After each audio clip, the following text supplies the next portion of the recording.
Tucci, and you are watching Gov's Radio. This is where you go if you want to see something or if you want to hear something funny. Coming up in just a couple minutes, this is a joke I told. What? I'm not on Gov Radio? Call the police. Call my agent.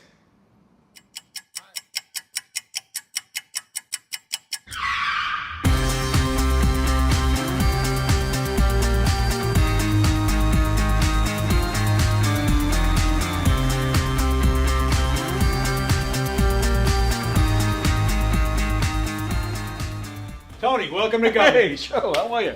I gotta pat you down though, pal. Oh, yeah? Yeah. All right. Got anything on you? Anything I should know? I got nothing. Anything weird going on? What? All right, you go in, Tony. Good. Thanks, Joe. Appreciate it. Thanks.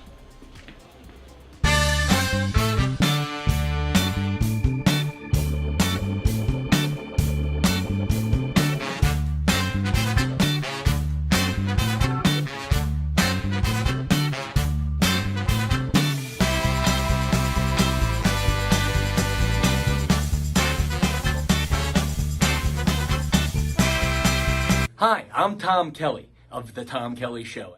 Yes, this is not the only time I've gotten on my knees in the back room of a comedy club.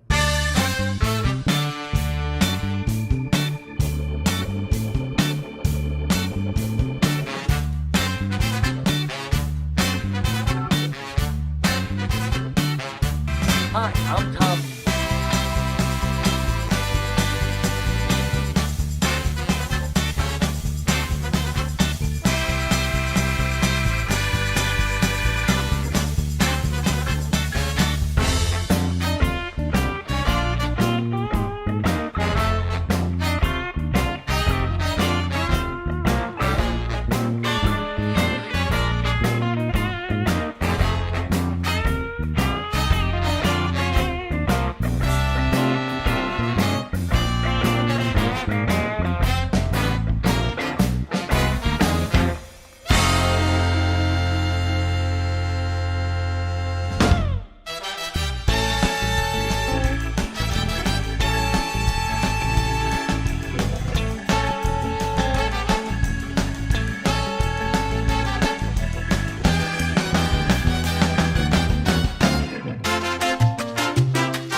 The Knockem Dead Comedy Radio Show is also brought to you by Two Eagles Auto Body.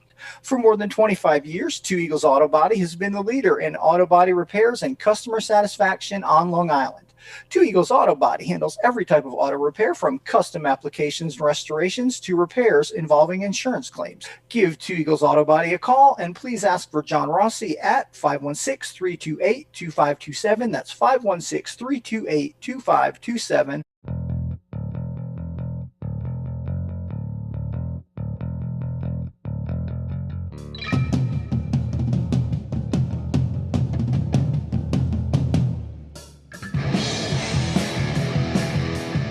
Hey, how do you say there, people? It's Johnny Brennan, creator of the Jerky Boys, also of Fox TV's Family Guy fame. I just want to let you know you're listening to Tony on the Knockem Dead Radio Show. They're gonna keep knocking them dead, so keep listening, you wacky sons of bitch. Right there. Over and out there, sweet Charlie. Long time no see, man. Hey, man, I miss you guys, man, at Knockem Dead Comedy Radio. Hey, Tony, you're not funny, and you probably shit yourself a lot, and you're no fun to be with, and you don't make that much money, and you're not going anywhere in show business, and I hope you get hit by a bus.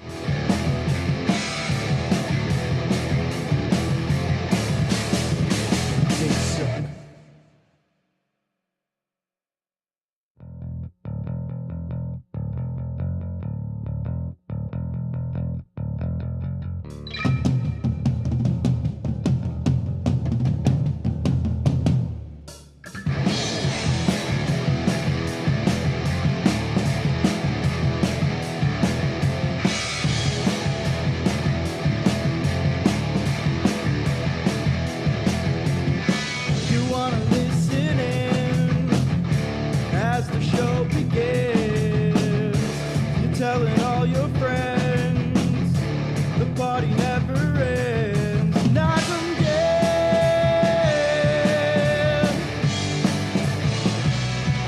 Knockem dead.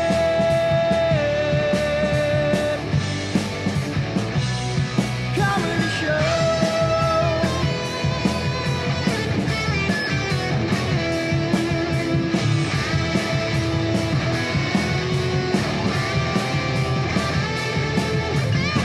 You're throwing out your tricks.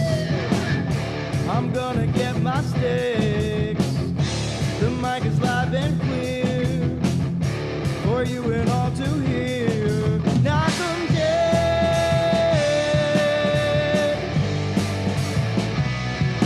Knockem dead.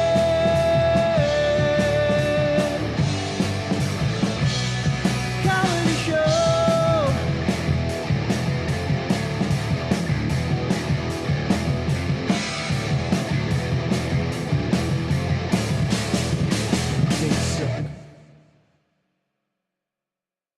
Dude, we are so freaking proud of you. It's never too late to go back to college, turn your life around. It's been a rough few years. We know this is going to be the move that you need to change your life. Yeah, Mikey, I'm really excited for you, pal. This is good. New beginnings, baby. Don't fucking Thank up. you very much. All right, here it is. Email just came in. Let's see. Let's go. I did not get in. You didn't get in. It's fucking Nassau Community College. What the hell's your goddamn problem? Holy shit, are you fucking stupid What a or what? stupid bum. You're going to Oh be in your my mother's God. basement for the rest of your life. What, What a a fucking loser. Don't fucking bastard. idiot. Piece Fucking of shit. idiot. Stupid as you look. Okay. Hi, everybody. It's Friday. Yay! Even better, Rosie's here. Yay! Welcome to the Knockem Dead Comedy Show. Thanks for joining us here on Gov's Comedy Club podcast. Please share the link, no matter where you're watching from. Share the link all over your socials. Tell everybody you know about all the great shows here on Gov's Comedy Club podcast. And, of course, we're coming at you live from the legendary Governor's Comedy Club, where you were here last Sunday with me. I've been talking about it all week. Man, that was a heavy night, or heavy afternoon. Yeah. It was inspiring. It was inspiring and kind of beautiful in a way that, you know, people get to say what they need to say to her instead of, you know. It was. Yeah. It was. I've never seen anything like it.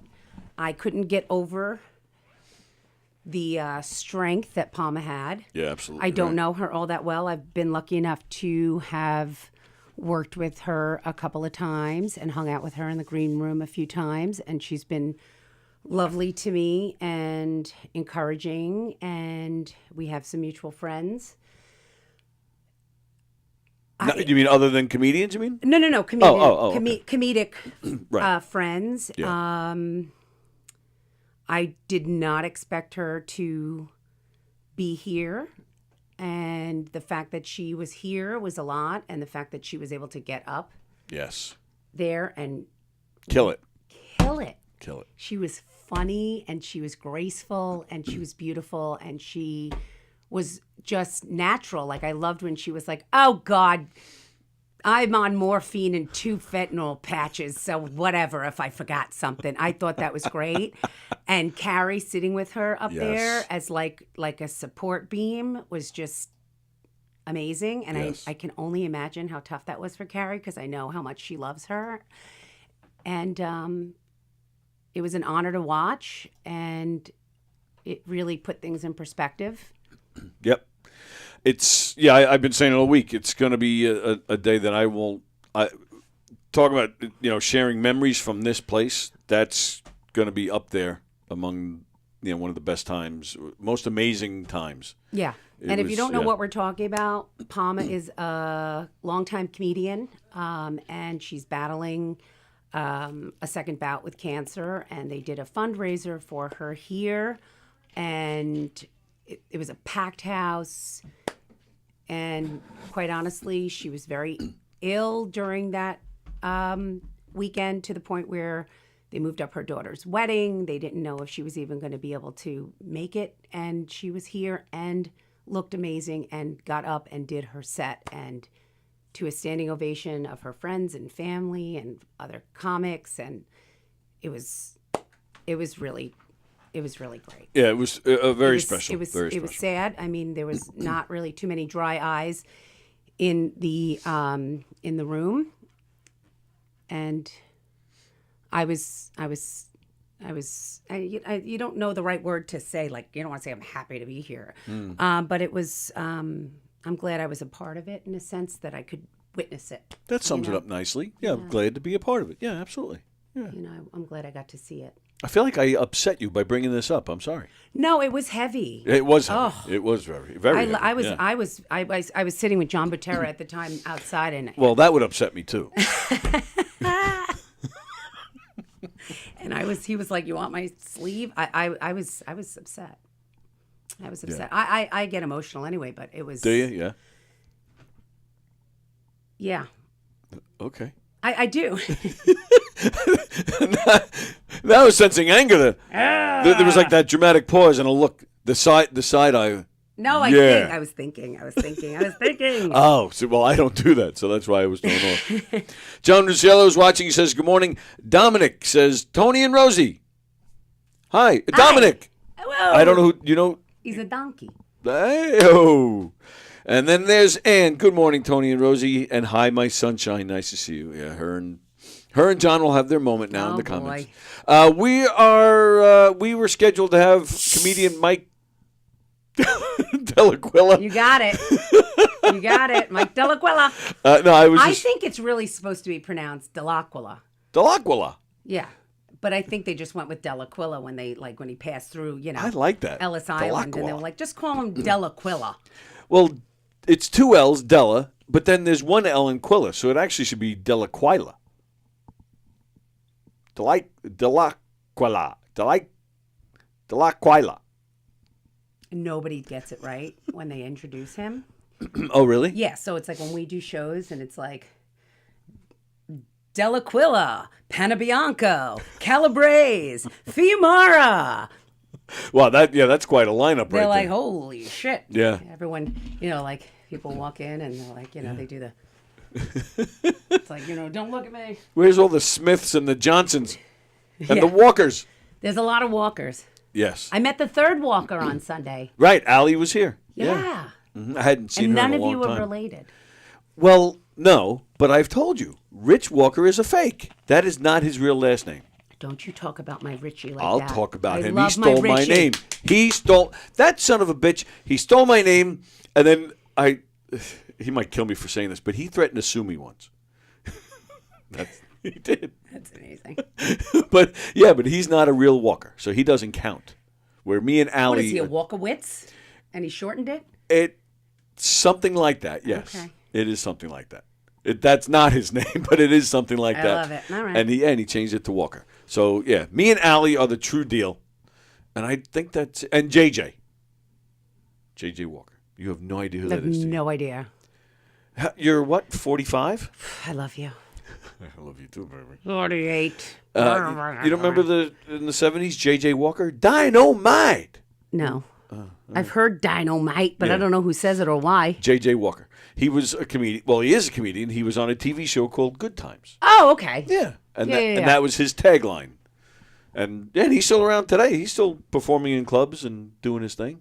Yeah. All right. Anyway. So what's on the agenda for this weekend? Well, for this weekend, my weekend is light, actually, this week. Yeah. How about you? I had a show last night. Where?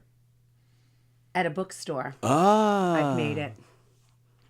A bookstore? Big time. Were they making, cappuccinos and stuff right next to you? Oh, no. That's good. That's good. It was interesting, you know. Oh, it's definitely not a comedy club, that's for sure. No, but they had First a time? stage. Oh, they had a stage. They had a stage. I guess they do like poetry readings and people come in and do book readings. So they had it set up, and they still had the Christmas tree up. Oh, okay. And a Halloween decoration in one corner. So it's all inclusive. Yeah. Holiday inclusive. And we had a decent crowd, actually. Okay. I want to say there was like 15 people in this tiny little bookstore. For a bookstore, that's not bad. Yeah. In Northport on a, Thursday night. Yeah. And it smelled of old books and body odor. Okay. After nice. a while, I got used to it. I wouldn't say enjoyed it, but used to it, numb to it. Yeah. And Any body odor, like anybody in particular, or just a general? it was body a odor? general. Okay. There was one guy that smelled like onions. He added to the flavor. But the body odor was just mystery. I'm guessing farts too. I don't know. There may have been a couple of farts, but nobody would have known. And foot odor, because people are taking their shoes off as they read and watch the show and stuff. But the books were interesting. Okay. They were like travel books, like Italy, 2003. Of course, comedy in Italy. There was a book called In the Kitchen with Rosie. Nice. That doesn't really happen very often in my house. That's why they wrote a book about it. Yeah. It was such a I should've one-time gotten it. experience. It was so cheap. It was like $3. $3. I have more shit in my house I don't need. But I did get one book. You did? Yeah. And it was a deal because it was like paperbacks were $3 and children's books were $2. So I Nice. didn't know what category it fell under.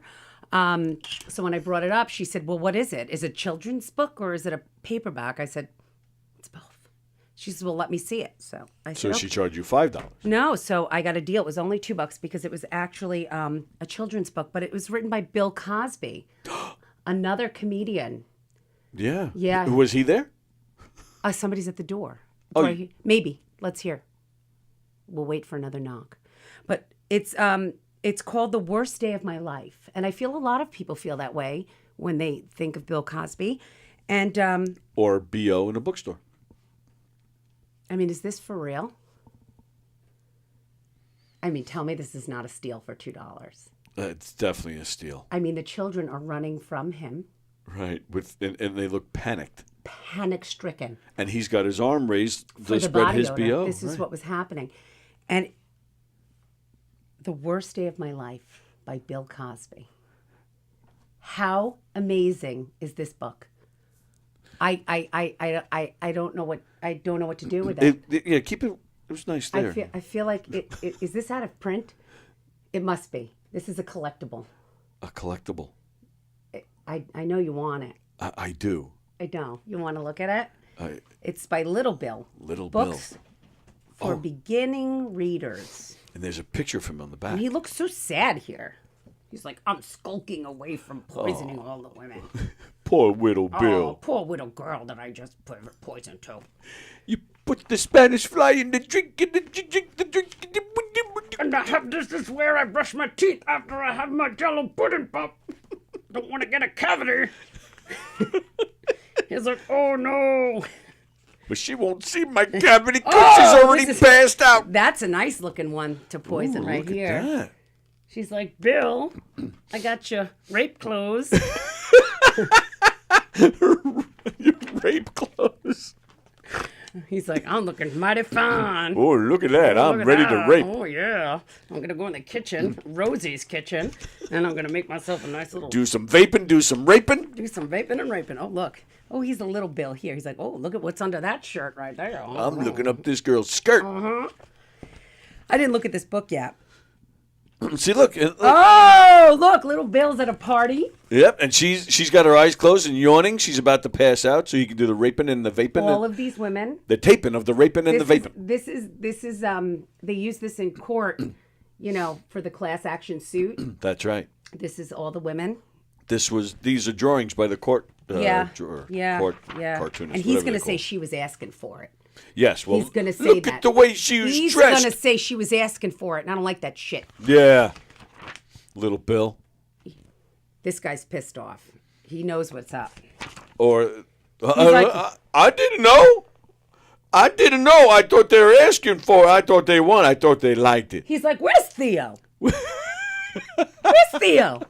And there he is, chasing the pussy. This book is amazing. It really just tells it all. What? And his pants are down. His pants are off. He's got. This book is out of control. What? He's like, I'm just thinking about my pants being off and all that pussy. And my polka dotted underwear. Oh my God. And he's like, what's that? I love crackers. And there's, I don't know if it's crackers. It might be the Spanish flies. This is like symbolic. It is very for the symbolic. white women that he did rape. Yeah. It's like I'm thinking about crackers. Right. Raping That's the what Crackers. that means. It's just symbolic. That was the original title of the book, Raping the Crackers. I know. Oh, this is just, this is his leisure time. Yeah, What he right. likes to do, his hobbies. Yep. Playing sports and poisoning women, drugging them. And what is that? What's going on here? That's a wedding gown. Yeah, but why? It's not really, but it looks like that to me. What? Well, it would to you. I mean, Yes. but what? I don't know what that is and why that's in the middle of. Oh, And there he is. and then Oh, he's like, I can have my cake and eat it too. I love eating me a cracker. That's it. Little Bill shows his parents what a great kid he really is. And he turns a bad day into a good one. Thank you, little Bill. Mm-hmm. Thank you. Thank you. So I did a show at a bookstore, and I met Joe Pontillo. Oh, first time you met him? Yeah, I've never met him, Ah. and he's super funny, Joe is great. and he's quirky and funny, and we talked about chips and a mutual love of Doritos. Oh, not Chips, a TV show. You don't remember that either? I do do you? know it's about cops, right? Yeah, Eric Estrada. Yeah, he's like, He was a disco dancing cop. I love disco dancing. DJ disco dancing, to be specific. Right. So yeah, it was an interesting show. Benny Joe was funny. Benny Rizzuti put a show together. I'd never met him before, and he Oh. sent me a message online and was like, would you like to be on my show? And I said, I'm trying to get as many opportunities as I Of can and course. meet a lot of people. And Yep. so I was available, so I did the show. And And it's good to meet Joe because he produces shows as well. and he produces them like down the block from my house because I'm right near him, and he does them in Island Park. And it's actually a really cool space. It's at this giant billiards place. Oh. But everybody thinks he does it in the billiards room, but it's upstairs. There's this gem of a place called Barnum Ballroom. Oh, yeah, I've heard of it. And they do like country line dancing some nights. Oh. And they do comedy shows, and they have bands, and it's grungy enough. I actually threw Anthony, my husband's 50th birthday party up there. We had Very a live nice. band, a 90s grunge theme. Each table was like a different band theme. And it's just a really cool, huge open space. They have foosball, and they have pinball tables Oh, wow. upstairs. Sounds like fun. It is. It's fun. And they have a great sound system. So I've always wanted to get on one of those shows. And Now you will. I hope I will. I hope he thought I was funny enough. Oh, I'm sure. I'll put him on the spot. You know what? Do I have his phone number? I think we should call him. Let me see if I have his number. But He's way overdue to come on the show. is he? Yeah, he's been here, but it's been a long time. Okay. Yeah, I asked him. I said, you got to come on, and you got to, be a guest. Be our guest. Oh, you said that to him? I did tell him What did he that. say? He said, yeah, I guess. I don't know. I don't remember. I was so intrigued by all the books. He yeah, he's great. He I don't see. I thought I did have his number, but I don't see it. But the crowd Oh, well. last night was like catatonic at times. It really took a lot to get them going. And then they put me on right after a poet. It's hard to follow a poet. So it wasn't just comedy, it was Well, it was comedy. And I use that word loosely. And then they had the owner of the bookstore, and he did poetry that he wrote about real things in his life. And then they were like, and Rosie Fiumara. And I was like, oh. You had to follow the poetry? I had to follow the poetry. And this was after like 4 or 5 people already went up. And when I tell you this was the faces of the crowd in general, even forget the poetry.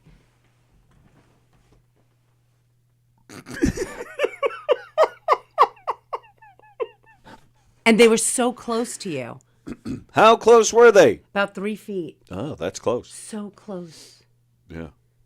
Can you hear me? It was so weird to be that close to the audience. Yeah.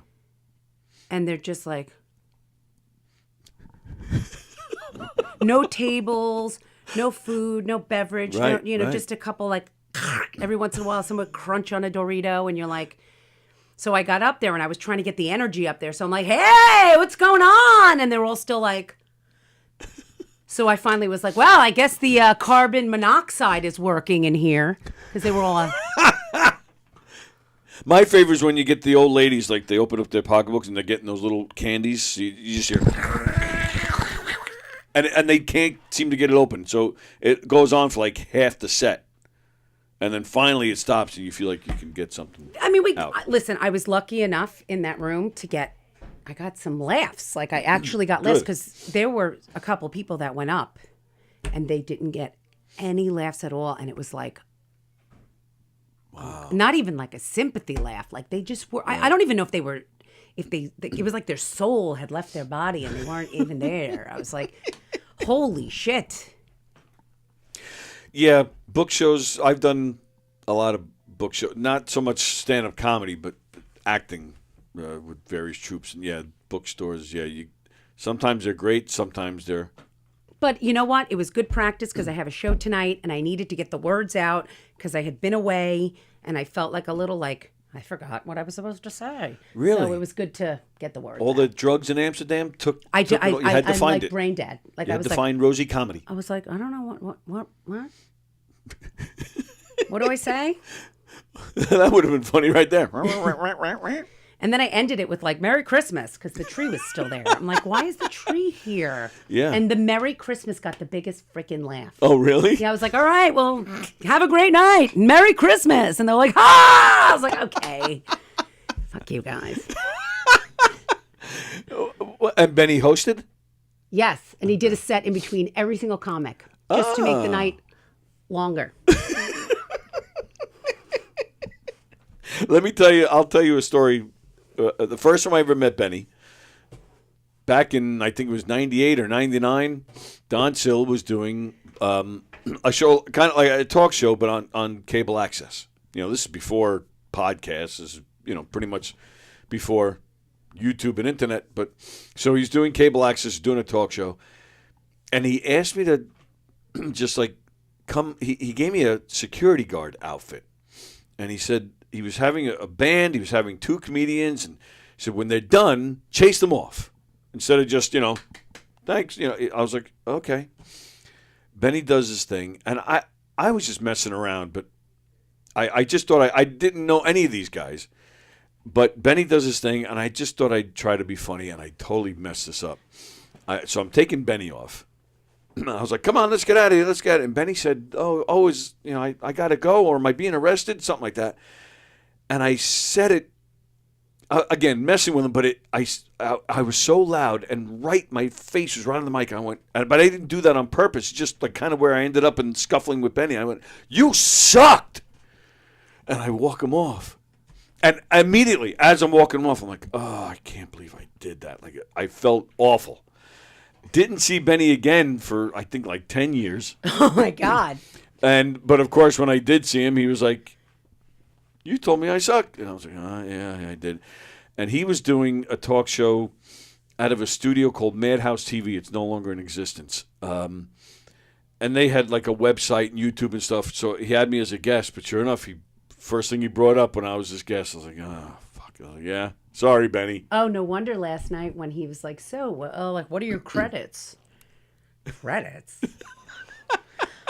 I was like, I don't know. I like doing this. It's fun. And on Fridays, I co-host on a podcast. And he was like, well, what podcast?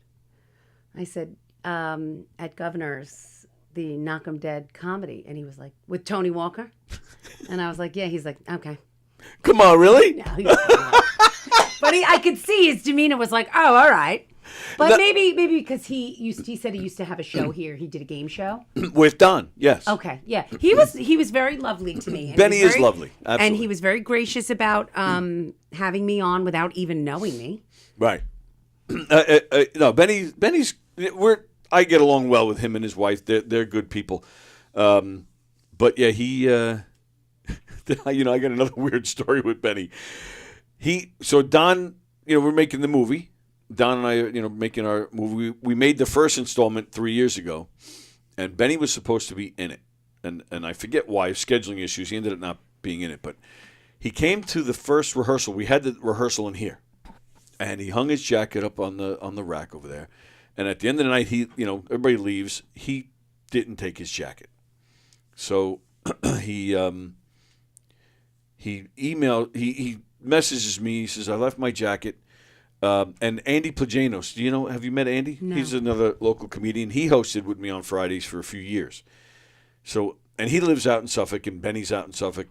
So Benny says, give the jacket to Andy, and I'm going to go to Andy's job and pick it up. And so I told Andy that. He didn't check with Andy first. So Andy was just like, no. I was like, oh, okay. So I had to No. go. Yeah. So I was like, all right. So I left that day. No. Benny, yeah. What? I'm on my way home from here. Benny texts me. He says, did Andy get the jacket? I said, no. He goes, what do you mean? I said, he wouldn't do it. He goes, what do you mean? I said, I don't know. He said, no, Benny. I said, I'm like the middleman here. Okay, I don't know. I don't know what to tell you. He said, no, go. So he goes, well, where's the jacket? I said, it's still in the studio. I said, I figured that's the safest place for it because the studio's locked. I said, nobody can grab it or anything. He kind of lays into me a little bit. And I said, Benny, what do you want me to do? Andy said no. What was I going to do? Shove it, tie it around him, make him take it? What was I supposed to do? Benny, take care of your shit. Right. So he kind of got on me a little bit. He was mad at me for a short time. But then one day, Andy and I are in here, and we're sitting here doing the show, just like we are now. And all of a sudden, the sliding door opens, and in walks a guy. He's got sunglasses, he's got a hoodie, and he's got a mask. More face shit mask. to forget. He was completely covered. We had no idea who it even was. So we're doing the show, but we're kind of like looking as we're doing the show. We're like, what is going on here? That could have been the last thing you ever saw. Well, that's the thing. So he walks in, and he just stands there for a minute. So we're just kind of... Then he turns around, and he grabs a jacket. He comes back, and stares at us again for a second and leaves. And that's when Andy said, I did think for a second Benny had actually finally lost his mind and was about to shoot us. Because we didn't know it was Benny until he grabbed the jacket. It was like, oh, I guess that was Benny. But he didn't say a word. He didn't wave. Nothing. He just fully covered, grabbed the jacket. And just left. It was the weirdest thing. But Andy said, he goes, yeah, I thought Benny cracked and he was going to shoot us. That's terrific. Which would have been cool because then the show finally would have gone viral. But, okay. Did we ever get you set up with the comments? Is anybody watching this madness? Yeah, there's actually a lot of comments coming All right. in. Dominic, sorry, signed into my son's account. Oh, it's Tom Galati. Hi, Tom Galati. Hi, Tom. Haven't seen Tom in a long time. Tom is good people. I still have something of Tom's I have to get back to him. His underwear? You always go there. I do. Yes. No, it's a piece of equipment he left at a show. Oh, she has a piece of your equipment. Mm-hmm. Yeah. Scott says, is it true my Little Mo Mozzarella VIP ticket comes with a gold chain white tank top and a free bowl of pasta? Yes, that is true. Is that this weekend? It is, isn't it? Yes, Little Mo Mozzarella is playing this weekend here at Governor's. Fremder, comedy at a bookstore, easy to read the room. You have to stop reading his comments because that's the only way for it to end. We have to put it'll never end. Put people out of their misery. I blame you. He's the only guy. This show's been going for 7 years. He's the only guy that's been watching since the very beginning. Well, then there he gets a pass. All right, cool. Yeah, a little bit. You're the boss. I love the smell of a nice bookstore. Excuse me. I love the smell of a nice book crease, if you know what I'm saying. Wow. From the worst day of my life, the book they read before nap time. Jeff Bosey, both of your Bill Cosby impressions are on point. Oh, not really. But, yeah. I like a big Jello pudding pop. Fremder says, I thought Bill Cosby's favorite bedtime story would be Sleeping Booty. That's a good one. He's told that one 50 times. That's not so bad. Yeah, that's not so bad. That's not so bad. I don't want to encourage him, though. I mean... How do you compliment Frender and not encourage him at the same time? Have I shown you the book? Yes, I know. Oh, I did. I showed you the book. Yeah, already? we know the book. All right, never mind. We had the whole thing with Tom Kelly in the book. Oh, that's right. Oh, that's right. How could I forget? But did I show the book that day? You did. Yeah. The Mets. New season start last evening. There's a lot of games left, 160,000, I believe. Correct. And Soto is coming to my son's camp. Really? Yeah. When? In the summer, when camp is. It could have been a weekend. You're right. I don't know this guy.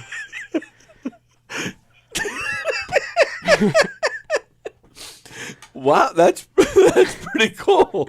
But I was at the bookstore doing my my set, so I didn't see the game. But after the fact, I went and got a drink, and the bartender had a big Mets thing on, so I knew he was a fan. Yeah. So I said, "How'd they do?" And he said, "Soto shit the bed." So yeah, I don't know what happened there, but that's what I heard. He came up to bat with, I believe he. Are we turning and twisting? Cheers.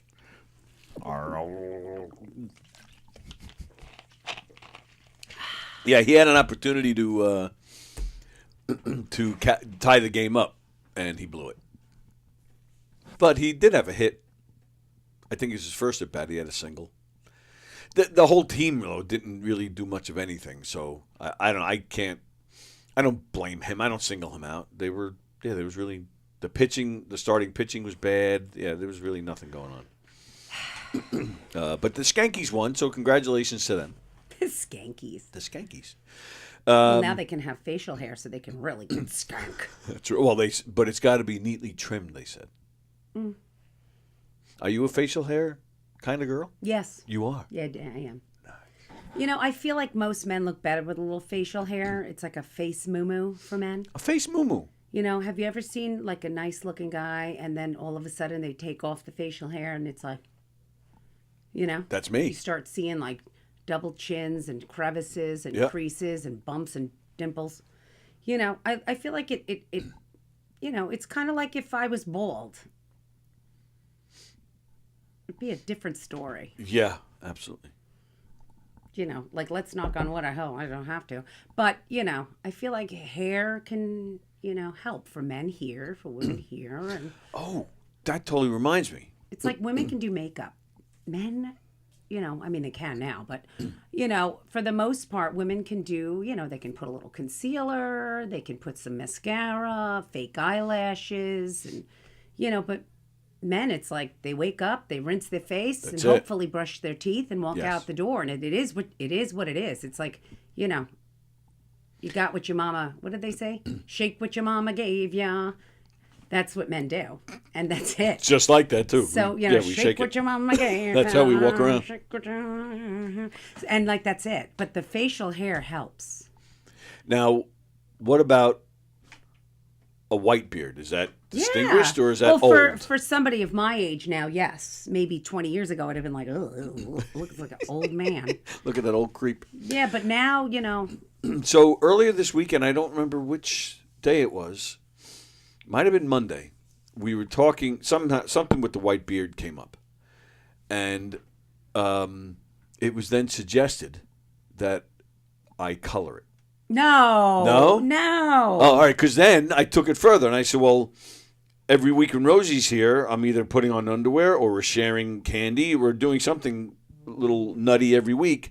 So I said, all right, well, if I'm going to color it, I'll have Rosie do it.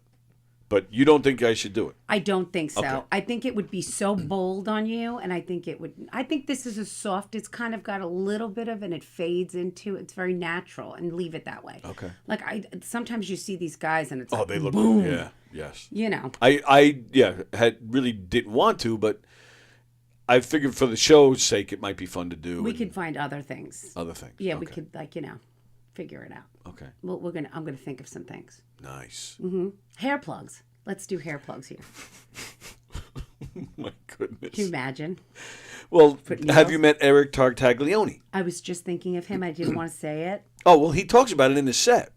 Well, I know. And then he's also singing that Met song. Oh, I love that video. I love that video. And Vic DiBitetto's getting all pissed off. I love that video. It's Eric so is funny. the nice. Have you met him? He is the nicest Yes. guy. He performed at the brokerage one night when I was there, and I met him, and I did a bit about my father. My father was a big Brooklyn Dodger fan, and he's a huge baseball guy. So my father actually has a little bit of baseball history in his lifetime. Okay. My dad raised the flag for the Brooklyn Dodgers when they won the World Series in '55. No kidding. Yes, he was 13, and his uncle was a photographer for a newspaper called the Daily Mirror at the time. Okay. And his Aunt Nellie, she never had children, and she wore the little glasses that went up like this, and she was about this big. She had the coiffed white hair. She wore those little house dresses. She looked like something out of that movie Hairspray. You know, the guy that dressed up with the iron, Harvey, whatever. Yeah. She looked like that, but she was literally this big. And Aunt Nellie was a crazy baseball fan. Oh, wow. And because she had no children, and my father, who was an only child, and his father died when he was very young, and his mother worked. He was very poor, so he was home a lot alone. So his Aunt Nellie used to take him to all the Brooklyn Dodger games, and he lived near Ebbets Field. Wow. So he was very bright, my father. So he, at a very young age, little, used to know all the players' numbers, all their stats, and she used to walk him around like a Rain Man. And she'd be like, "This is my nephew Anthony," and he would be like, you know, this one, you know, Pee Wee Reese, what's his average? And he knew everybody. Wow. So they had, because she was a season ticket holder, and they had this in with the uncle as a photographer, a sports photographer for the Daily Mirror. Yeah. He used to go to the Dodger dinners every year. And obviously you knew the rivalry between the Yankees and the Dodgers. Yep. So they finally won in '55, right? Yeah. They beat the Yankees. Yep. And it was like Brooklyn was on fire. Everybody was so excited. You know, it was a big, big deal. So he went to the Dodger dinner, and they had a table.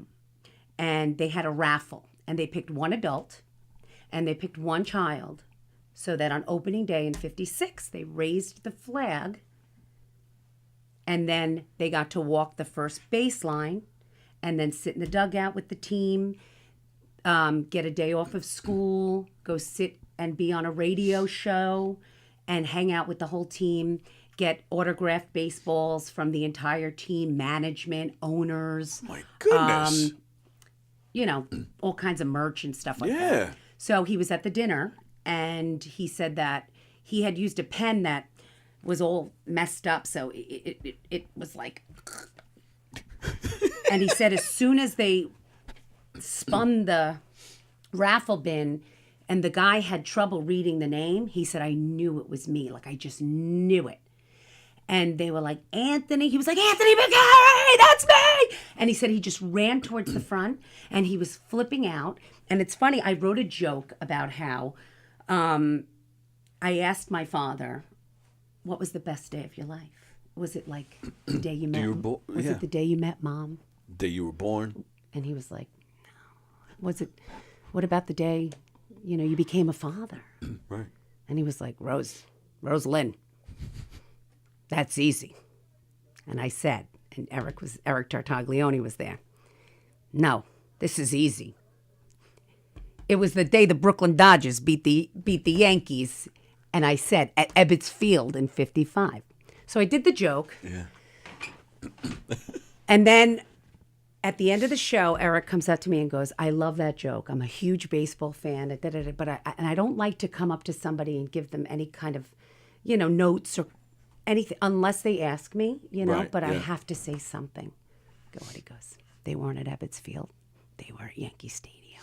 Oh, wow. I said, oh, thank you. You know, and it's funny because like, but he's like, I love that story. So then I actually sent him like the story of my dad's, like the whole entire, like, you know, because my dad actually hand wrote the whole story before his passing because he wanted, I mean, I think he told it 40,000 times before to anybody that would listen. Course. I mean, we actually went for the Dodgers when it was the 50th anniversary.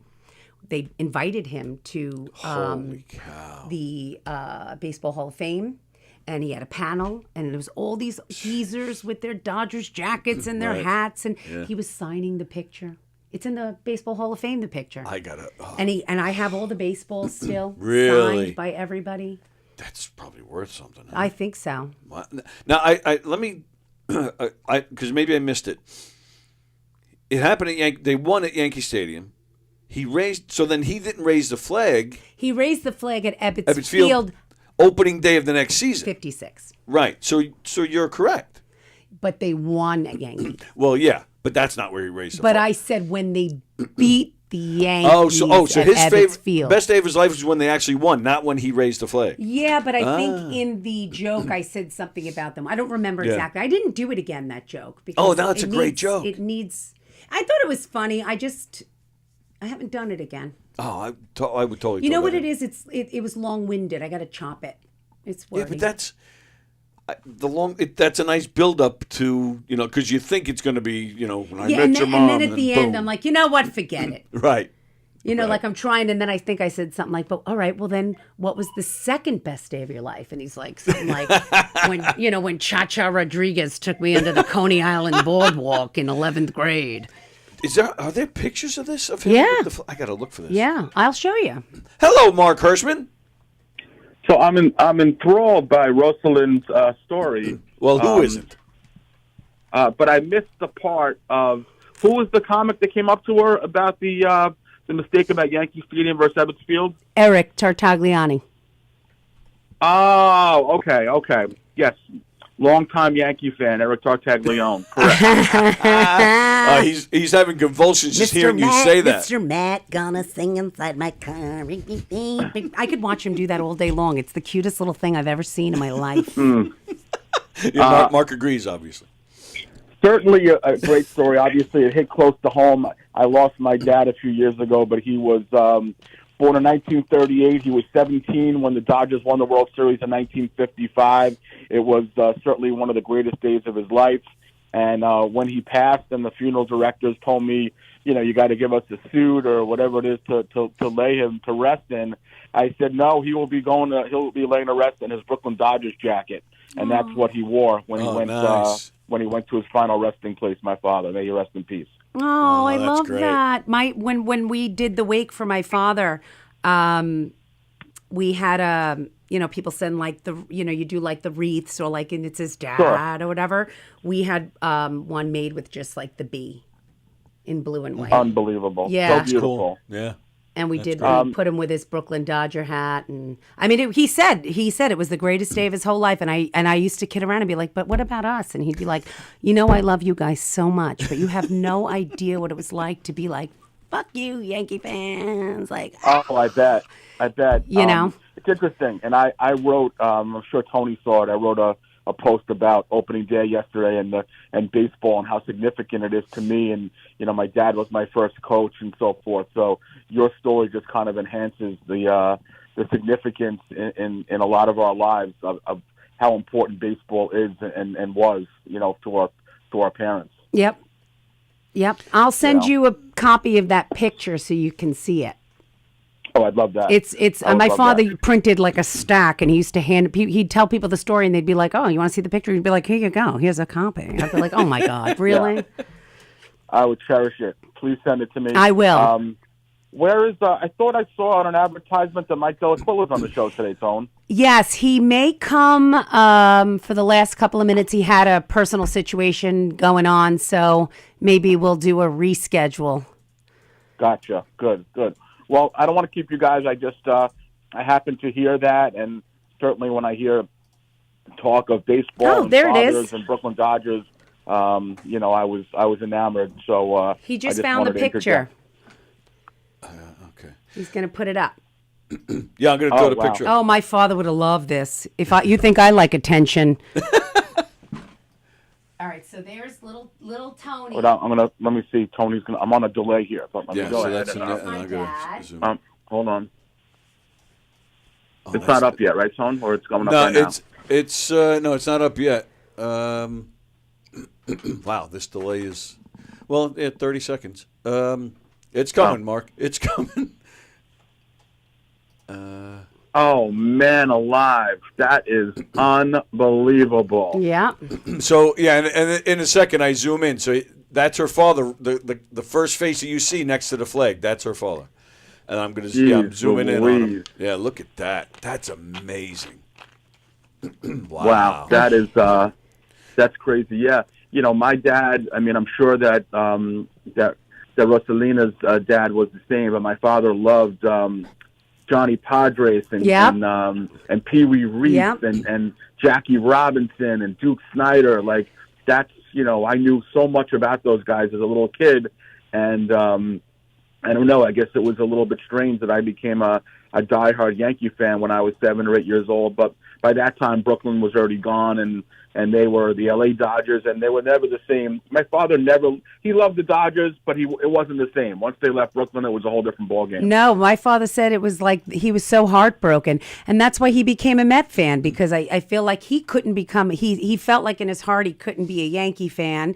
And I feel so many Brooklyn Dodger fans and their families wound up becoming a Met fan because that's all they could be. There was a guy named Mark Langell. He's the Dodger historian. I don't know if he still is, but he invited my father out to L.A., and when they did the 50th anniversary for the Dodgers winning the World Series, he invited my father out to opening day in LA, and they did this whole celebration out there. And then he was also invited to, like I said, the Hall of Fame, and we went, and he was able to speak on a forum of other fans. And it was such a part of his personal history, and because of it was such a special moment for him, became such a part of our household.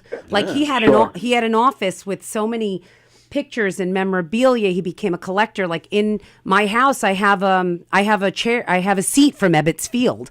Holy moly! Yeah, so wow, it's very it's just something that means something to me. Not like I was ever there, but because it was so meaningful to somebody, so meaningful to me. Yeah, I think it's just super cool that the Dodgers kind of included him all through the years. That's amazing. And they have, and in the yearbook, they do the yearbook. Yeah. So for the 50th anniversary in LA, they did in the yearbook there was a page, and they had that picture, and then they showed a picture of my father with Pee Wee Reese's son. Wow. And they were together, and they wrote a whole article, and they interviewed my father about what it meant to him and how the tradition of the Dodgers carries on. And, and it just said, like, from a fan's perspective, 50 years later, and he was just so excited to be a part of it. He ate up the attention. Like, I don't know where I got it from. But. Mark, did your father become a Met fan after the Dodgers left, or no? So he did not, and it's an interesting dynamic because you definitely have a faction of people like Rosie's dad who became Met fans, and I think for my dad more than anything, I mean, he rooted for the Los Angeles Dodgers, but his heart was broken when they left Brooklyn. So I don't think he really ever loved baseball the same once that happened. So it's an interesting dichotomy that there's people like Rosie's dad who became Met fans, and then there's people like my dad. Like for me, I've talked to you about this a lot. I was a Rabbit Islander fan for my whole life, but when they left the Coliseum and went to Brooklyn and then now Elmont, I'm still a fan, but I'm not the same level fan. The fact that they took them away from the home that I grew up watching them at, you know what I mean? Yeah. So I think it's a similar thing, but I'm glad that Rosie's dad got to watch the Mets, and hopefully he lived to see them win 2 World Series, right? He did. And you know what? He loved the Mets, but like you said, his heart was broken, and he never felt the same way about the sport ever again. Wow. Right. He didn't. Yeah. It was like he never, like the romance and that mystique and that like childhood, like yes, there's something that like was taken away. Like when the Islanders left their home for you, it's like it was just. I feel that way with Shea. Citi Field still isn't home to me. It's been 15, 16 years. It still doesn't feel like home to me. Shea was a dump, but there were so many memories there, personal and watching on TV. That I don't feel I'm home when I'm at Citi Field. And that's interesting because it's only a quarter mile away. You know what I mean? It's not like they move locations per se. It's in the same parking lot, for crying out loud. Yeah. Yeah. But, yeah. So, interesting. But, all right, listen, I don't want to take up any more time, guys. You're doing a great show. Thank you for calling in. I love that story. Yes, well, I love your story, and I'll keep on watching. And that's it. You guys have a great weekend. I'll talk to you too, soon. pal. See you Tuesday. All right. Mark Hirschman checking in. You can see him Tuesday with Hershey and the Keegs. I do believe they'll be on this week. Those sons of bitches canceled this week. Let's see what we got going on in the comments here. Thank you, everybody, for watching. Please share all over the place. Wow, there's a lot of comments here. Peter Ryan just got here late. Sorry, Rosie. Tell them about Amsterdam. Oh, you missed it. I was in the bathtub with his wife. Oh, with the Don't say it. dildo. All right, I had a totally different vision in my head when you said He's bathtub the Navy with his wife. SEAL with the Right, the Madonna at the Madonna thing. Yes. party. Peter. He's a lucky man. Oh, well, that's the truth. Mickey's watching. Good morning, Mickey. Hope you're feeling better. Yeah, he says, good morning, sweet, sexy, beautiful Rosie. Oh, my God, that one. Brendan Bird is watching. Brendan! All right, let me finish reading comments, and I'll get to Brendan in a second. All right. Brendan, I saw lots of positives came from yesterday's Met game. Okay. All right. If you say so. Peter Ryan, you said I have to shave the stash. Oh, yeah, but he's got a porn stash. That is a porn... It's a gay porn stash. He's the furthest thing from gay you ever meet in your life. That's not what it looked like in those pictures. I know. I'm kidding. But he was surrounded by women. Let me tell you something. Pete Ryan can rock anything he wants. That guy has a personality that just goes beyond. He's handsome, he's charming, and he's got a little boy this big named Jack, who is him. Oh, really? Oh, my God. He's got the stash? He's got the stash, and he gives out little Valentines to all the girls in school. Really? And he's charming, and he dances, and he's fearless like his dad, because his dad's a SEAL, so he can climb to the top of things and swim to the bottom of things and jump over things and flip things up. And the little one is like it's the funniest thing. Wow. It's the funniest thing to see, like a mini version. As a father, though, that's like, I don't think there's anything better for a father than that. Oh my God, the kid is so funny. Have the same. Jack is the funniest little kid. Space Mutiny says, "Is that a new tattoo?" That's my brother, and yes. Oh, what this? No. Yes, this is new. How new? I got it in Amsterdam. Oh, my apologies. I did notice it last week, but for some reason I thought it was already there. No. You got that in Amsterdam? Yeah, I've wanted to get this for years. And I wanted to go to the tattoo parlor that Eddie Vedder got his tattoo. So I waited. Stalker. So, I don't know. What is that? What is that? Well, Okay. I mean, I know they're hearts, but what? It's 3 crooked hearts. 3 crooked hearts. Yes. Okay. 3 crooked hearts, and it usually goes this way. Okay. It's from a Pearl Jam song. Oh. Called Smile. Okay. Are you going to get emotional? No, I'm thinking of I thought for a second you were about to cry. No, I'm long-winded. So it's from a song called Smile. I love it, and I particularly love it live. And they don't do it very often, and when they do, I get excited. So, and it's like, don't it make you smile? You know, when the sun don't shine, it don't shine at all. Don't it make you smile? Oh. So it usually goes this way, and it's 3 crooked hearts. So it's like my family. So my family dynamic has shifted recently a little bit. So instead of it being this way, it's this way. But we're still this wonderful family. And that's a great attitude. And it makes me smile always. When you cover it. No, I just love it. And I love the song. I love the band. I love my family. I love the meaning behind it. And it is the album artwork from the song in the CD. Like the single? No, The it was from the itself? album, but Oh, okay. within the album, when they show the when they do like the Well, they had the lyrics or something that was it's- next to it. and it's Eddie's handwriting for Right. the song, so it's like "Smile," how he does the set list, and I next gotcha. to it, he happened to just do these 3, Mm-hmm. and because in the song he says 3 crooked hearts swirled all around. Okay. Don't it make you smile? So he did these 3 crooked hearts, and one has a little dot, and there's a little dot in there. Yep, I see it. And I've always wanted it, so I instead of this way, I liked the way it looked here, and I just felt like the symbolism of it, and I just. And what made you?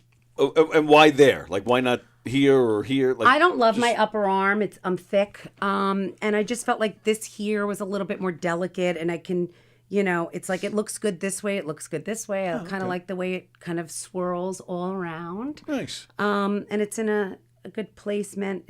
And they wanted to do it really big. I was like, I would have liked it even a little smaller, but then it would have looked like kind of run into one another. Yeah, sure. I'm happy with the way it came Yeah, out. I like it. Yeah. And like I said, it was I think it was called Hanky Panky Tattoo in the Red Light District, and that's where Eddie got his. So that's Little what hanky panky. I with wanted Eddie. to go there. So all right. my There you go. headphones fell off, and I don't need You don't them even need anymore. them I anymore. don't need Mark's gone. Yeah. What? Fremder, my wife came home with fake eyelashes once. It looked like she fell into a pile of caterpillars. Nilda Acevedo, tune in late, but better late than never. Proud of you, Rosita. Yeah, we're glad. Doesn't matter late or not. We're just glad you're here. And Space Mutiny said Andrew LMAO. So your brother is now encouraging Fremder. Colette Lee, Rosie, this is the only thing I'd let you miss class for. Yeah. What class are we talking about? My workouts. Oh. I miss my favorite workout every Friday now. Why did I think it was before you came here? No. And I've gained a few pounds since this podcast I don't because believe I don't that do for my Fridays. You gain, if you gain, which I don't believe you have. I but have it's gained a couple pounds. and from it's all- Amsterdam. It's But not from here. Amsterdam, and because, I've been doing the comedy thing, and I love wings. I love wings. I love them. More than Eddie Vedder? No. You can name 10 things, and I'll probably say no to every one of them. Except my son, maybe. But, James Grimm is watching. Peter Ryan, if you're watching, who's teaching class? Colette? Oh, it's after class. It ends at 10:30. Oh. 9:30 to 10:30. Oh, so you got time. You can go to that and then... I was right. It's Do you know what before I would this. look like if I came here after class? There. I would be like it's 95 degrees. Yeah.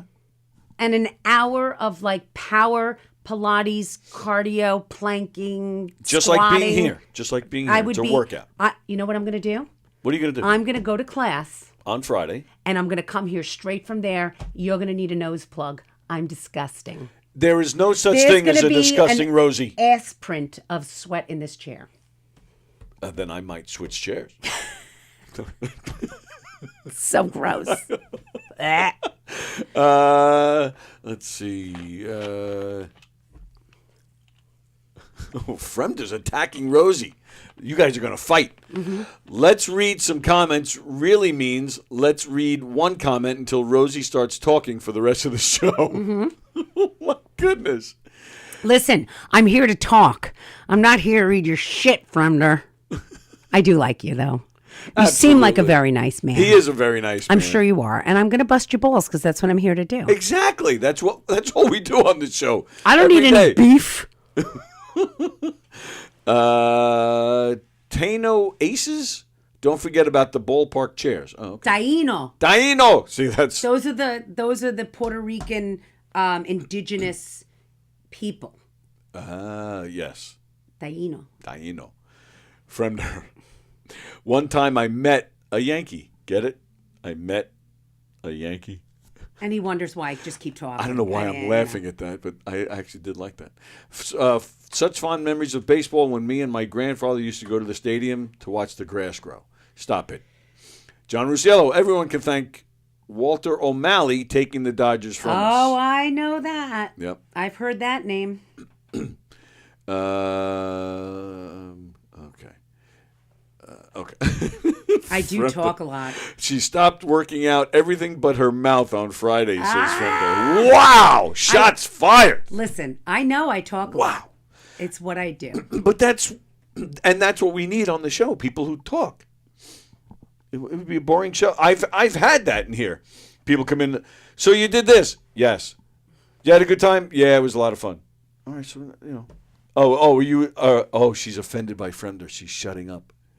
Oh my! See what you did, Andrew? Oh, and she brought the puppet. I'm gonna have to let somebody else do the talking. He even kind of looks like your son a little bit. That's why he got him for Christmas. Yeah. What now? What's his name? I don't know. Oh. He doesn't have one. He needs one. I haven't really played with him much. He needs to tie his shoes. He does. I always need to tie my shoes too. I don't know. I don't know what to do with this guy.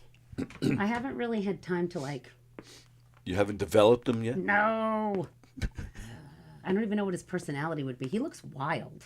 He does look wild. Like he looks like he would be a real pain in the ass. Yes, he looks like trouble. But yeah, he does. He has a resemblance to your Cole. Uh-huh. Mini Cole. Cole Jr. Cole squared. We call my son sometimes Colbert. Maybe we'll call this guy Colbert. Colbert.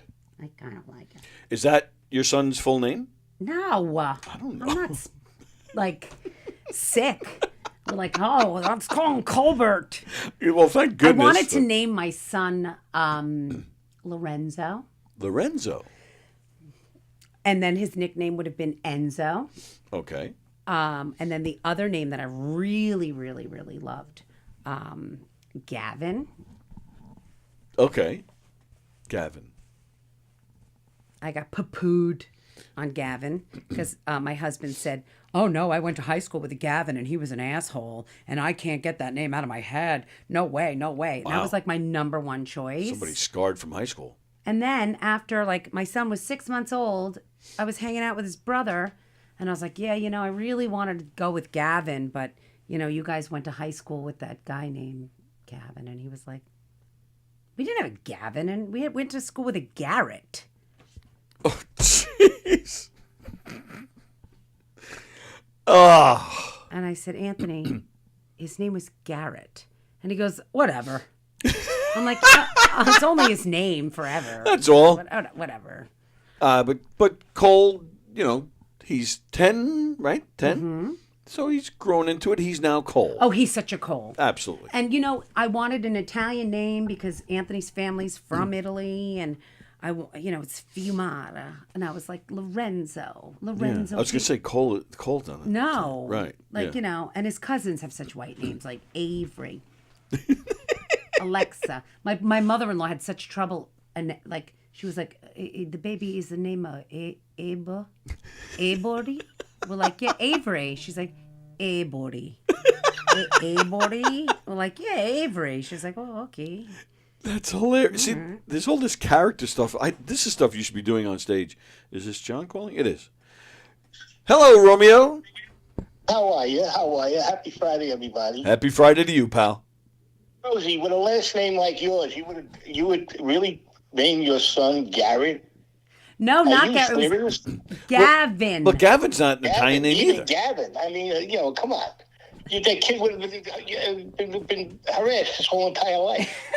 So she should be thanking her husband. You're saying?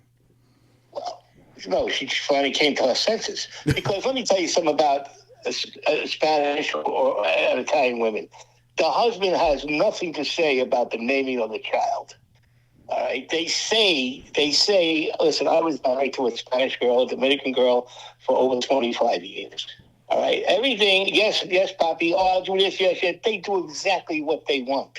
They think they let you believe that it was your idea. He's got a point. But you got no shot.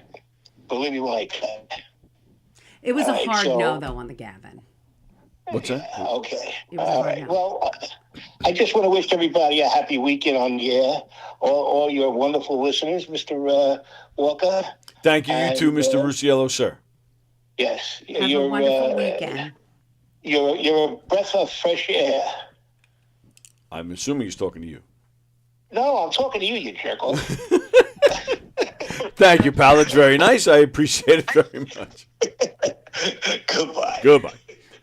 I'm just checking to see if I heard from. No, I hope everything's okay with my buddy. Colette says, "Oh my God, I love Gavin too." See, it's a great name. And the other name that I liked was Vincent because it was my father's Oh, name. yeah, that's a good one. And I figured we'd call him Vince. Yeah. You know? Sure. But the kid came out and he looked like this. He was so white. My cousin Kathy came in to see him at the hospital and she was like, Is that yours? she went, why is he so fucking white? That's exactly what you... Really? Quote, unquote. Oh, my God, he's so fucking white. I was like, hi, Kathy. He was so white, my son. He's still so white. I was expecting this little olive, like, you know, dark, big-eyed, brown baby. And this wasp came out of me. He's not... I mean, he's white. Oh, in but- the summer, he's like blonde. And when he was young, he was really blonde. I My mean, he son, was too. white, like Yeah. towhead blonde when he was little. Mm-hmm. I mean, there were people that thought I was his nanny on the boardwalk when he was little. Yeah. Yeah. Like, that's how white the kid is. So I was like, how am I going to give this kid Lorenzo Fiumara? And he's like, you know? But I think Cole suits him. Absolutely. Absolutely, it does. We're looking up this way because there's a magnet with my son's picture up there. Yeah. You know, we're not just like staring off into like outer space. And I'll have you know, it's not just, you know, it's a special wall of fame over there. We don't just have anything up there. That's his picture day when he was dressed like Bart Simpson I and love- wearing a Bart Simpson shirt. That's and, a cool picture. You know, He's a cool man. He just looks like a cool dude. he is a very cool dude. Absolutely. And this is so. And she'll probably hate me even more than she does right now. But my mother-in-law would be like, so, what are these kids, these names you gotta give? I like the name like a Francesca, Victoria. They got these names like a Ebori. Ebori. And Cole. What's this name of Cole? Cole? His name is a Cole? And they got the name like a Lucy. I like these names like a Geppetto, Gianfranco, Gianluca, Franci Pettietto. Oh, what was She that? loves those names. What was that last one? I don't know. Did you make that up? I'm making these names up. Oh, my goodness. Mm-hmm. See, I'm telling you, she should be doing like TikTok videos of I her should. characters. I got to and- find the time. And that should be the first video right there. Her complaining. She named him Cole, and then the Francesca and La Sorda, and whatever the hell else I you come said. from this town called Salvagav. Everybody, they got such a beautiful names. And here the names are so dumb. They got the names like Gavin. Huh. Like a Mr. Walker. What are they going to do with a name like a Mr. Walker? My mother's maiden name, Celentano. Friender. That guy, he's got such a big mouth, he don't know when to shut up. Hey, how about you? Ishivore, Friender. You got nothing else to do? That's great. Jeff is watching. Hi, Jeff. Jeff will be here Monday. So Brendan Bird, are you still watching, Brendan? Brendan, I was talking about you on the show here the other day. I went to go see. My wife and I went out to the movies. I think it was Sunday night. What'd you see? We saw a movie called Ephus. So, as a baseball fan, see, it's all full circle today. Do you know what an Ephus is in baseball? I do not. Have you ever seen the pitcher? He winds up, looks like he's going to throw a real, high heat fastball, and all of a sudden, he just throws this little, almost like a softball. He throws it like that, and it just comes in like really slow. Okay. You've never seen that? Lobs it in. Lobs it in. Got it. That's called an Ephus pitch. Okay. I don't know why it's called an Ephus pitch, Who knew? but that's what it's called. I learned things here. Oh, my God. You are It's such an educational show. You're a teacher. I am a teacher, and I'm inspirational, and I'm motivational, and magical. Wow. So my son works at a movie theater. Well, it's a movie theater. It's a playhouse. They show movies. They have a stage. They have comedy. They have music. Nice. Live theater. It's in Belmore. So he said he was leaving for work Sunday. Yeah, right across the street from the train station. My son works there. Not the loft. No, that's right down the block. Oh, because I'm at Literally. the loft tonight. So it's very the nice. Playhouse. The Playhouse. Okay. So he was leaving for work Sunday, and I go, "What's going on at work today? You play a movie?" He goes, "Yeah, some movie. It's called Ephus." I was like, "Oh." I'm a big baseball guy, so yeah, I've heard of that movie. So I turned to my wife and said, you want to go see a movie tonight? In the trailer, it looked like a charming, fun movie. Like, even if you're not a big baseball person, it looked like it'd be a fun movie. Because my wife is not a fun. She's fun. She's not into baseball. That's what I meant to say. Oh my God. Oh my God. Somebody's in a trouble. Oh God, somebody's getting thrown out a second time. I think somebody's gonna get in a big trouble. Oh God. So we go to see the movie, and I'm sitting there for about maybe the first 5 minutes. The movie just started. All of a sudden it hit me. So Brendan Burt, who's a regular viewer of this show, we brought him in one day because he does a little stand-up, not often, but he does it sometimes, and he acts. And he came in one day. He asked if he can come in to promote a movie he was in. So he came in, and we hung out with him. And I just forgot until I was there. This is the movie that he's in. Ah. So I was like, oh, shit. So I like elbow him. I said, I know a guy in this movie. Sure enough, 2 seconds later, there he was. I was like, son of a bitch. So, Brendan, I did see the movie. I don't know if you're still watching. But I enjoyed the movie. It wasn't, in my opinion, what the trailer showed. It wasn't this charming, you'll love it even if you don't like baseball. It was horror. Right. Imagine. They were hitting each other with the bats. Film. They broke the bats, stabbed each other. No, it was, if you like, you have to be a fan of baseball to like this movie. Okay. I did think it was, I felt it should have been edited down a little bit, but I did enjoy it, and I thought you were great. I looked on the internet. It's been getting great reviews, and there he is. There's Brendan let's see. in the movie Ephus. He did a nice job. He wasn't the main guy, but he had a cool supporting role. Like you see him throughout the movie. Nice. Yeah, so that was. So they show independent films there. Yes, they show independent films there. They used to have a good one by me in Malvern that closed. Same owners. Oh, they closed that one in Malvern. Yes, they did. That's all that's there in Malvern is like one Red Mill restaurant, a bakery, and the movie theater. That's no longer there. Well, yeah, The whole independent, man. It's that's a tough life when you're doing independent films, and they do a nice job though. And in fact, when Don and I premiered Comic Sans, we premiered it there. They treated us very well. We're gonna probably do it again, but yeah. But Brendan, nice job. He's not commenting, so I'm wondering if he had to take off. But Brendan, nice job on the film, and I thought you did a super job. So yeah. So that was that. Have you haven't done any acting or anything, have you? No. I mean, I act all the time in life, but, at work. Any aspirations now that you're in the comedy world? Are you any aspirations to get into the... I was actually talking to my friend Danny Calabrese this morning. Okay. And we're talking about maybe doing like an improv class. Oh, I would love that. I think it would be good for us. I've done improv in the city. I think it would be fun. There's a class in Freeport that I've read good things about. It's on Sundays. Who does that? Do you know? I don't know. It's level 1. You start obviously, and then you have to be invited to class 2. Ooh. Like if they like you enough, then you can, by invite only, you can take a second class. There's a guy, John Dorsick. He's been in here several times. He does improv classes in Huntington, I believe he does it. Oh, he was doing it in Farmingdale too. We tried to do it here with him, and I think 2 people signed up, so we ended up not doing it. But so is it like you go and then they say to you, okay, pretend you're riding a horse, and everyone's like, the horse, and it's like that?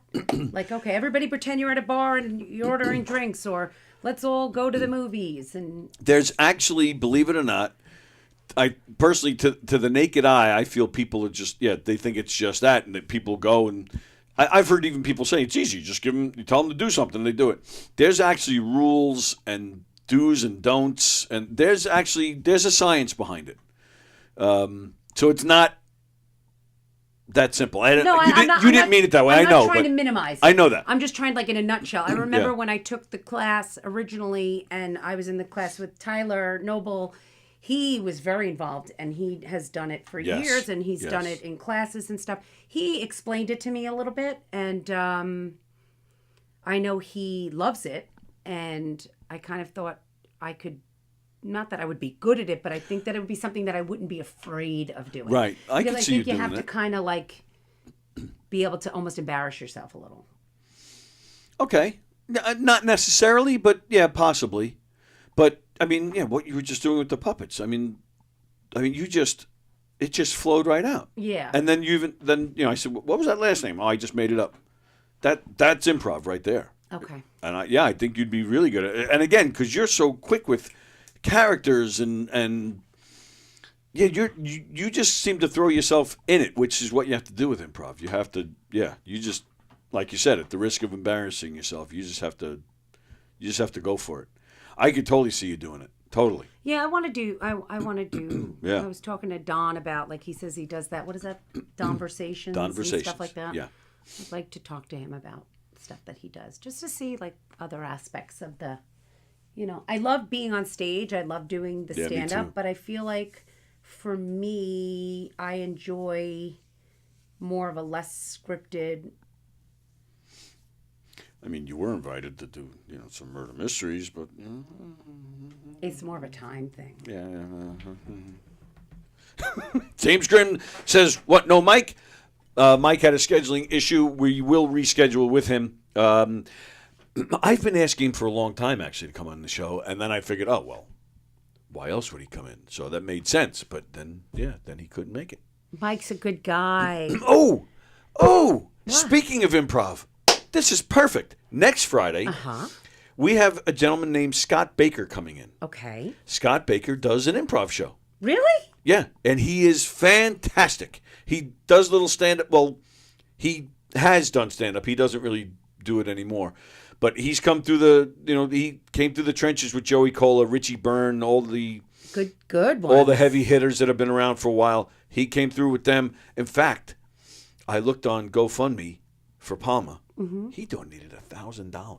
Wow. Yeah, which is one thing I'm going to mention to him next week. Super guy. I love the guy. He's been in here a few times. He's a retired cop. Very, very funny guy. One of the nicest guys you'll ever meet. He hasn't been here in a while, so I'm looking forward to seeing him. Oh, I look forward to meeting him. That's awesome. Yeah, and he he'll does explain it, I'm sure, a little bit too. Oh, absolutely. Does he teach it, or he just does like a show? He does a show. It's him and Vinnie Mark, who another guy's been around for a long time. They go around doing it together, but he's very. Scott is I've sat here with him. We'll do this show, and then we're still here 2 hours later after the show is done because we're still talking shop, still talking about improv and comedy and stuff. So he'll, no doubt in my mind, he will, whatever questions you have, whatever you need to know, he will.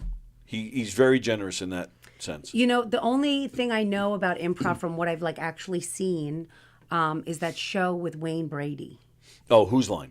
Yeah. That's what the general public thinks improv is, and even that there's different types of improv. Okay. Because Yeah, and that's I think even before Whose Line Is It Anyway, that was the most popular kind, but that show just sent it over the edge. It did send it yeah. I'm Wayne Brady, bitch. Exactly. But yeah, there's other forms of it. There's a lot to it, and that's perfect timing. How do you like that? It is perfect So timing. Scott Baker will be here. And tomorrow, as much as I'd love to stay 2 hours later in improv, I have to run out of here as soon as we're done on Friday. Oh, you said tomorrow. You mean I next meant Friday? Next Everything's Friday. tomorrow to me. Oh, next Friday you have to leave. I have a wedding in Connecticut. Oh boy. And we have a rehearsal dinner, so I got to pick up my son at school and hit the road. Are you in the wedding? Is that why you're going to the rehearsal dinner? Anthony, my husband, is in the wedding. He's doing a speech, I believe, at the rehearsal. Maybe I don't know, something. And but my son got a cute little suit yesterday. It's so freaking cute. So today I got to go and get him a little tie and a belt to go with, but it's going to be nice for pictures and stuff. Is that stuff that you guys do? I don't do anything for the Just guys. the wedding dress. Okay. We just do. But I'm sure you have your connections and. No. Really? No, there's nothing. It's anymore. a separate world. There's nothing anymore for men. Oh. There's nothing. It's all Men's Warehouse, which is fine. That's where Anthony got his stuff because they told him he's in the bridal party what to get. Okay. But for men, it's like either high-end specialty or Men's Warehouse. Really? That's it. You know, it's like shoe didn't know that. stores. They're like no more like bookstores. Right. They're either onion little potato places. With people going like this? Even Benny said to me, "Look at that guy. He looks like he's in a trance." And I looked to my right, and all of a sudden, all I saw was. I'm thinking to myself, why are you coming out on a Thursday night to this little teeny tiny used bookstore with no emotion and like seemingly no want? That was very dramatic. No want to laugh. Yeah. Or smile. Yeah. Yeah. You know, it's funny though, because I've been doing the murder mysteries. I've been doing it myself. I've had my own business since 2002, but I was doing it for a few years before that. Since the mid-90s. It's almost 30 years. I've come across that on a semi-regular basis. You see the audience, and you rely so heavily on that energy, and you're not getting it. And you're getting upset because you're thinking, they fucking hate me. But then after the show, the ones that were like this were the most energetic ones after the show. Oh, that was great. I love that so much. Yeah, but they're like in a coma. okay. Are they that happy with it that they just are like frozen? But This is amazing. Yeah, but that's the thing. Like, I still get mad because I need that energy from them. It, and they don't understand. Like it's Right. such a it's such a reciprocal relationship. You almost made up a word. Yeah, you need that. Like I need it. Like I need that energy. Like the minute you I'm get with that you. first laugh, it's like then I become me. Right. Like you need to have that. Like But it does help when I see people sitting there like that. Then I tell myself, all right, they're enjoying it. They're just not laughing out loud. Because everybody enjoys it differently. And I want that challenge. I want to be able to crack that guy. I'm with you, but it helps to think that he is loving it even though he's not laughing out loud. Maybe I'll It helps get me through it. Maybe yeah. I'll have to. Because that's a super hard crack, man. It's super hard, especially like at one point I did a joke that always gets a laugh. Yeah. And there was one girl in the back who was normal. And she was like, she was normal. And she was like, I don't know where she came from. She was laughing. But the front row of the jadrules, I call them. And they were so close. I did sorry. They move. Yeah. So weird. Years ago, I was acting in a version of It's a Wonderful Life. Uh-huh. And I had a bunch of bit parts. Like I was the cab driver, I was the bartender, I was a bunch of different things, including. You're familiar with the movie, right? Mm-hmm. Towards the beginning, when George and Mary I think it's their first date or after the school where everybody fell into the pool, they're walking and then some old guy yells, "Kiss her already! Why don't you kiss her already? Youth is wasted on the young," or something like that. I played that part. So the director, because that was towards the beginning, the director said, sit in the audience and, yell that part from the audience and then come backstage, for the rest of the show. So we were doing, it was a traveling troupe. We didn't perform at just one theater. And we did like a special performance at an old folks home, but not assisted living. This was like people who really can't take care of themselves. Like most of them are gone, mentally gone. So I'm sitting there, and they're, helping. It's my kind of room. Oh, yeah. They're wheeling all the people in, and they sit one right next to me, and same thing. He's just... So, it's fine. It's cool. I'm just sitting there. The show starts. Sure enough, they're like 30 seconds in, and he turns to me. Where are the women? I swear to you. And that was me. I'm like, I'm trying not... And I'm the worst when it comes to that. I am always the first guy to laugh in the awkward situations. So I'm like, he says it again. And then I start thinking, because I think John Belushi says that in the Blues Brothers. He's trying to embarrass a guy in the restaurant. How much for the women? So I immediately start thinking of that. And so now I'm like, after a third time, I'm like, well, I better talk to this guy. Maybe they'll shut him up or something. So I was just like, oh, you looking for the women? I said, sorry, I didn't bring any, something like that. And it did. It shut him up for a second. And then I'm just about to, my line's coming up. All of a sudden he goes, where's Teresa? I go, Teresa? She told me she was coming. And he starts getting excited. Sure enough, some staff came running over and they had to take him away. All right. I was like, holy shit. And it was at the point where people would turn around looking. I was like, I felt bad. And I have no idea why I just told you that story. It's funny. Oh, okay. All right, we'll take it. I love it. Thanks. Where are the women? So, all right, so next week you have to leave, right at 12:30 or before? Well, I have to pick up Cole's suit at about 12:30. So you have to leave before. No, I can leave here and go right there. It's perfect. But just, all right, but you'll meet Scott Baker. I'm going to meet him. I'll look forward to it. You guys will exchange stuff so perfect. you could, so that's cool. That's next Friday. Thursday, Frank and I are still working on a guest. We had a cancellation. Wednesday, be me and Mike. Tuesday, me and Diane. This Monday, me and my big mouth. A few weeks ago, we had Trish from EJ's PJs, and she was talking about pajamas, of course. And for whatever reason, I said all Mondays in April should. No, I said April should be pajama month. I think I said. So then she said, "All right, well, I'm coming in every Monday in April with my pajamas." I was like, "Okay." So Trish will be here, and she's bringing people. I don't know, and she won't tell me who she's bringing. Oh, my God. So it'll be interesting. Fun. Jeff will be here. Tyler will be here. And then, starting this Monday and every Monday in April, Trish will be here. I can only imagine what pajamas Tyler will have. Yeah, Jeff said he's not going to wear any. He's just going to... But he's not going to be naked. He's refusing. He just wants to wear his normal clothes. I think I'm going to wear pajamas. Clothes are kind of like pajamas. So that's fine. I sleep in my underwear. And I know you're like a big nudie. I do. Oh. But now, lately it's been chilly. Oh, yeah? So you don't just stay naked put a blanket on? No, I wear my, my night shirt, my cap, and my little... Your cap? Wear my night cap, It's like Ebenezer! I was just about to say that. Where are ya? Tonight at 8 o'clock, Conversations is on. I saw that Don uploaded a video to the YouTube channel, so check that out. And that's it. So Monday morning, coffee with the dog, and then me, Jeff, Tyler, and all the pajama people.